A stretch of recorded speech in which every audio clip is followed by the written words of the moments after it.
Hello. First things first. Yes, I'm wearing glasses inside. Reason being is that eye there, really red. So, yeah, just pretend you didn't see that. The other thing is, we're getting back into it's Game of Thrones door number 9 today. Can you believe it? We've done 9 doors, or about to do 9 doors. We've only got one more door after this. And of course, we've got the new season of Game of Thrones is back on the television, which is looking epic. So looking forward to it. Watched the first one, the other was the last week. So good. Anyway, there's one other point I want to bring up, and that is apparently I wear hoodies a lot. I do that in the vlogs purely because of a couple of reasons. One, this pocket is so good. I can stick my keys in it, the tripod goes in it, the extra camera goes in it, bits and pieces go in it, the microphones go in it. It's just that pocket. This is why I wear them so much in the vlogs. However, saying it's not okay, I'll make a change. You ready? Any better? Let's go get the gang.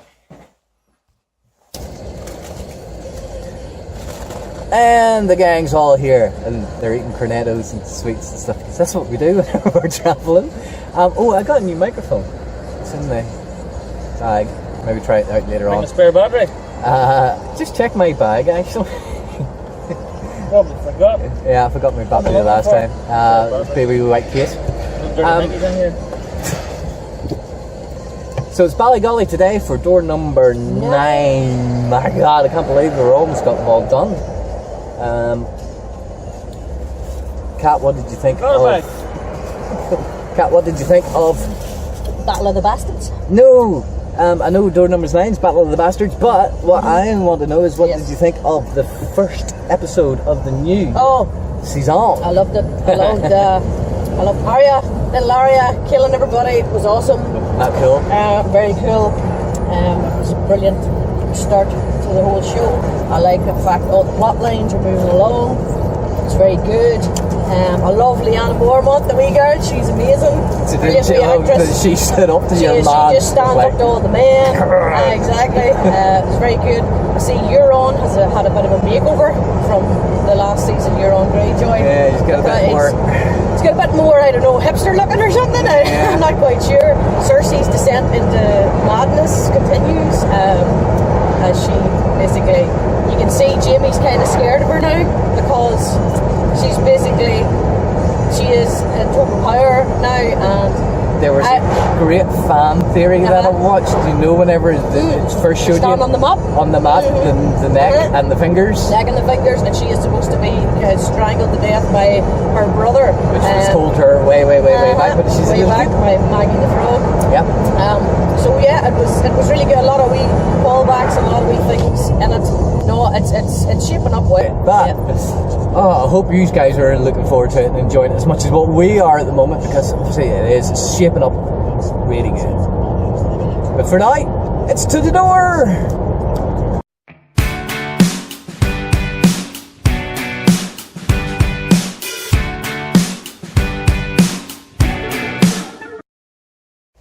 So we've eventually made it down to Ballygolly. It's absolutely gorgeous out here. Roy knows all about this place. Apparently there's an old burnt out hotel, he says, down the road there. Beautiful. Oh no, it's beautiful, but I mean down here's beautiful. Yeah. But there's an old burnt out hotel, which is, there's nobody about. You can go for a wee walk on it. It's pretty spooky. We should maybe go exploring. But here is Ballygolly Castle behind us. This is where the door is, which we'll go into now and see if we can't get that filming. The problem is with this place, I think, it's hotel, restaurant, there's going to be lots of people about, but we'll do our best to get what we can done and see if they let us as well. We have to ask permission here in this one, I think. Would you? I think so. So there you go, we just got confirmation that we were allowed to film in here today. The restaurant should be closed, so everything should be cool. Make this any clearer. Just a late night call, calling through her phone. She never really loved you, so just leave her alone. Your mama says it's over when you come through the door, saying that's enough for you now.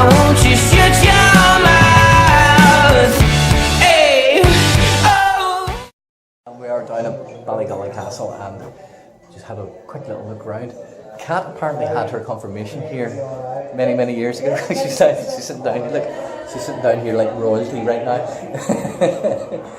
But apparently she says this place is haunted, and there's like a doorway to history here, which we'll take a little sneak down and take a little look around before we look at the door. Apparently it's all haunted. Go to the ghost room.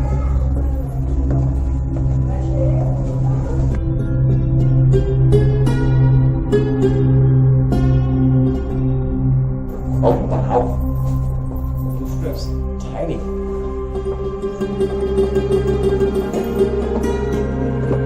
Oh wow! Who wants to spend the night here? Would you sleep in it? I probably would. No, I probably wouldn't. Hello, Isabella. I probably won't. As well.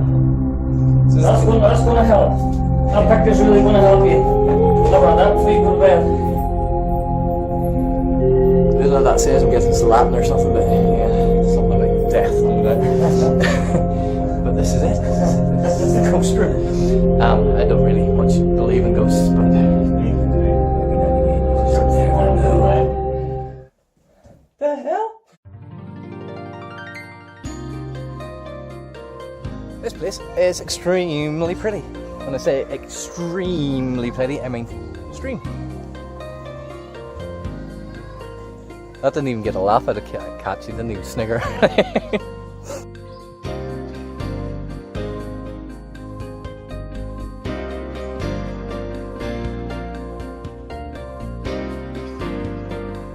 So the door at Ballygolly, it goes into Ballygolly Castle Restaurant.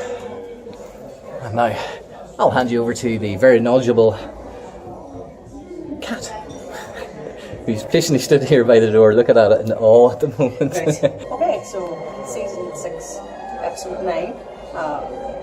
Generally, the episode number 9 in all the Game of Thrones series have been really explosive, and this one is no different. It's one of my favourite episodes because the massive battles, it brings a lot of plot threads together with Dany sorting out Marine, getting on her dragons and everything, and this story depicts obviously the battle of the bees. And we have Ramsay Bolton, the flayed man of Bolton down here. His dogs, which if you remember from some of the episodes, he used to go hunting in the woods with, like, basically he hunted people with these dogs. You have Winterfell in the middle because the whole thing is about the battle for Winterfell, and you have the huge stark direwolf here representing, well, you've got Sansa and you've got Jon Snow. Obviously we lose Rickon in this one. Sorry if that was your favourite character, but we lose little Rickon. Sansa tries to tell Jon that Ramsay will see any traps coming. He he thinks he can get him in like a pincer manoeuvre, but it ends up that Ramsay baits him using Rickon, and Jon charges, and of course Ramsay uses the pincer manoeuvre, surrounds them all, and then Sansa comes with the Knights of the Vale. Now, I don't know why Sansa didn't tell Jon that she had the Knights of the Vale. I don't know. We will see in the future. Is it just because she's been influenced by Littlefinger and Cersei and everything? I don't know.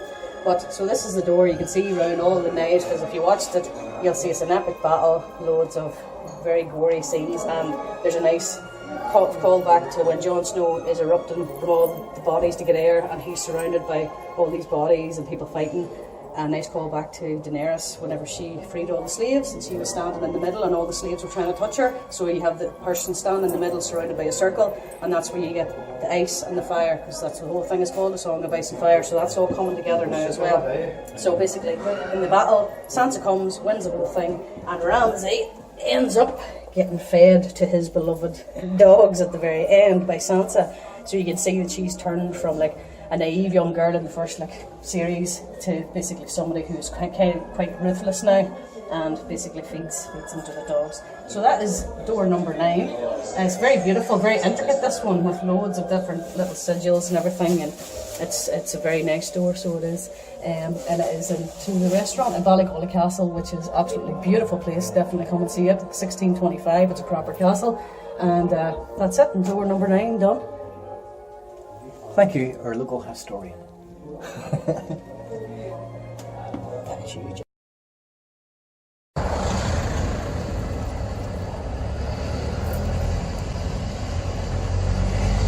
Just by absolutely pure chance, we've come across Stensons, which are the guys that we noticed in the hotel had a few bits and pieces of jewellery.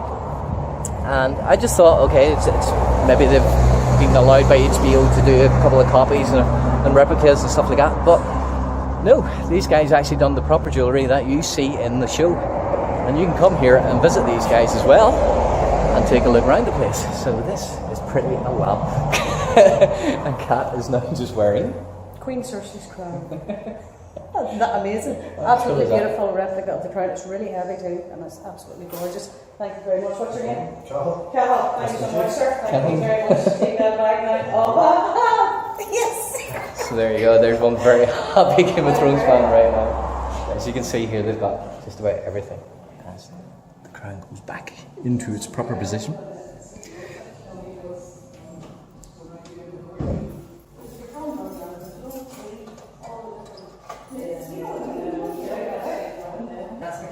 Is this where it was actually then the stuff from Game of Thrones would have been made in here? Yeah. Her has her own allocated piece to make. Right. So there you go, that's where it happened.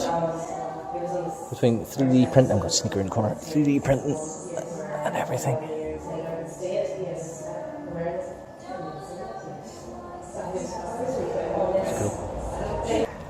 So we've just been chatting to Brona, who has been super friendly and super helpful for us as well, and showing us around here.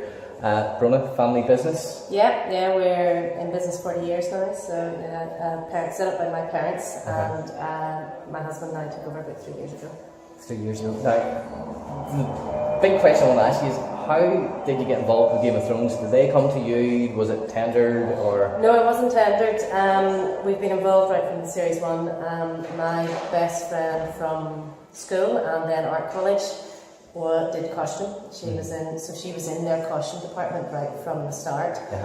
Donna Hughes, and they were asking. They had a few pieces I think made out in Morocco that were falling apart on set, and the head costume girl just asked, Michelle asked, does anybody know a local jeweller who would actually be able to make pieces that will stand up to the wear and tear of the costume changes and everything? And Donna piped up and said, yeah, I know a couple who could do that for you. And that's Brilliant. how we That's how it ended up started? doing it. Yeah. That's fantastic. Did you get to meet anybody? Any of the stars? Or anything like that? Did you get to go My out? husband Dan has met the actor who played Joffrey, and my brother-in-law has met Lena, who plays Cersei.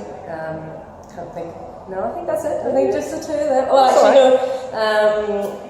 Kit, who plays Jon Snow, has been in the Belfast store before purchasing, and we have had some of the producers in purchasing as well. Brona, thank you so much for letting us have a little walk around and video of it and everything. It's been an absolute pleasure. Guys, if you get a chance to and you ever want to have a bit of jewellery that has been in Game of Thrones, obviously this is the place to come. Or if you want something designed, I actually have a ring that I've had for years. I've been talking to Brona about it as well, so hopefully one day, maybe next year by the time I can save a little bit of money for it, but yeah, I will get this ring done in proper silver. I've been saying it for years. Brona, thank you so much. You're very welcome. Okay. So, down here. Hi, we didn't actually, totally forgot to do an outro for this video, so I'm kind of doing it now, a little while later. What an absolutely fantastic door, what an absolutely fantastic place we got to today as well. Coming across the jewellery, the Stenson's jewellery as well. That was just pure luck. We just happened to drive up there and we seen that. We thought, oh, that's the place that done the jewellery from the hotel. We thought, we'll go in and take a look. We didn't think it would be open because we were there on a Sunday, but it was. And amazing. So thank you so much, guys. That was absolutely awesome.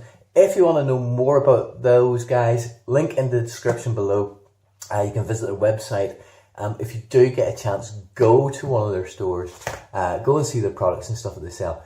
They do like a nice little presentation, and it's really cool to see where some of the jewellery from Game of Thrones was actually made, which is pretty cool.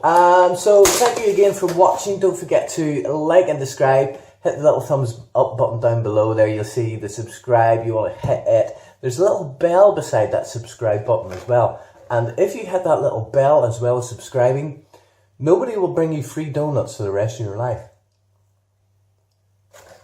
But I'll enjoy this one.